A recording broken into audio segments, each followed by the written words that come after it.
গুম, হত্যা ও সাম্প্রতিক রাজনৈতিক পরিস্থিতি নিয়ে ব্যারিস্টার রফিকুলের একক আলোচনা অনুষ্ঠানে আরও অংশ নেন বঙ্গবীর কাদের সিদ্দিকী ও কল্যাণ পার্টির প্রধান মেজর জেনারেল ইব্রাহিম। এ সময় দেশের বর্তমান আইনশৃঙ্খলা পরিস্থিতিতে উদ্বেগ জানিয়ে দেশে আল্লাহর শাসন কায়েমের পরামর্শ দেন কাদের সিদ্দিকী। ব্যারিস্টার রফিকুল হক বলেন, সুরঞ্জিত সেনগুপ্তের রেল কেলেঙ্কারি ঢাকতেই ইলিয়াস নাটক তৈরি করা হয়েছে, আর ইলিয়াসের নিখোঁজ ধামাচাপা দিতেই বিএনপি নেতাদের বিরুদ্ধে মামলা দেওয়া হচ্ছে। যুদ্ধ হলে সেটা থামালে তাহলে পিস প্রাইজ পাবে। তাহলে বোঝেন যে আমরা কত বড় বেকুবের দেশে আছি, যে একটা পার্টির এত বড় একটা পজিশন হোল্ড করছেন, তিনি পিস প্রাইজ বলতে বোঝেন যুদ্ধ হলে সেটা থামালে তাহলেই পিস প্রাইজ পাবেন, তা নাহলে পাবেন।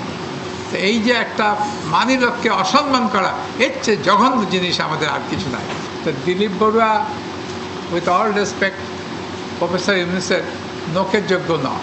তিনি বলেন, আগামী নির্বাচন কোন পদ্ধতিতে হবে তা ঠিক করতে হবে দুই নেত্রীকেই। তবে তত্ত্বাবধায়ক সরকার ছাড়া সুষ্ঠু নির্বাচন সম্ভব নয় বলেও মত দেন ব্যারিস্টার রফিক।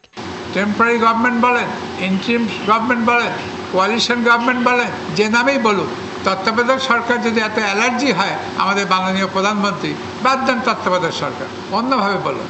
সরকার চিন্তা করুক, এবং এই চিন্তা সরকার একা করলে হবে না। বিএনপি এবং আওয়ামী লীগ দুই নেত্রী বসে আলোচনা করতে হবে। একে গোয়ার্তমের কিছু নাই। আমার ইগো থাকবে, আমি যা বলছি সেইটি থাকবে, কোনো মানে হয় না।